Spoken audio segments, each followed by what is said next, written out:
నమస్తే welcome to Suman TV. మాజీ CM KCR 22 land cruiser కార్లు ఎందుకు కొన్నారు?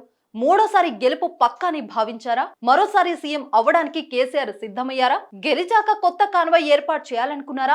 కేసీఆర్ ఖరీదైన 22 కార్లను ముందుగానే కొనేసి విజయవాడలో దాచినట్లు సీఎం రేవంత్ రెడ్డి వెల్లడించడం హాట్ టాపిక్ గా మారింది. కేసీఆర్ కార్ల వెనుక కథ ఏంటన్నది పొలిటికల్ సర్కిల్లో ఇప్పుడు చర్చనీయాంశమైంది. తెలంగాణ వచ్చాక 2 సార్లు విజయం సాధించిన కేసీఆర్ మూడోసారి అంచనా తప్పారు. కాంగ్రెస్ చేతిలో ఘోర పరాజయాన్ని మూటగట్టుకున్నారు. బీఆర్ఎస్ అతి విశ్వాసం రేవంత్ చరిష్మా కలిసి వచ్చి తెలంగాణలో మొదటిసారి కాంగ్రెస్ జెండా ఎగురవేసింది. రేవంత్ రెడ్డి సీఎం సీటు దక్కించుకున్నారు. అయితే కేసీఆర్ తన ఓటమిని అసలు ఊహించలేదని తెలుస్తుంది. ఉద్యమ నాయకుడిగా తెలంగాణ తెచ్చిన నేతగా తననే ప్రజలు గెలిపిస్తారని భావించారు. కానీ సీన్ రివర్స్ అయింది.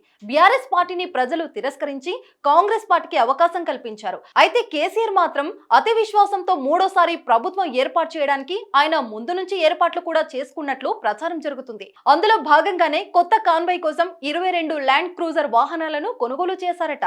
కేసీఆర్ కొనుగోలు చేసిన కార్లు ఒక్కొక్కటి సుమారు 3 కోట్లు ఉంటుంది. అంటే 22 ల్యాండ్ క్రూజర్ కార్లకు సుమారు 80 కోట్లు ఖర్చయ్యే అవకాశం ఉంది. బుల్లెట్ ప్రూఫ్ చేయిస్తే ఇంకా ఖర్చు పెరిగిపోతుంది. ఈ విషయాలను అభయహస్తం దరఖాస్తు విడుదల కార్యక్రమంలో సీఎం రేవంత్ రెడ్డియే స్వయంగా వెల్లడించారు.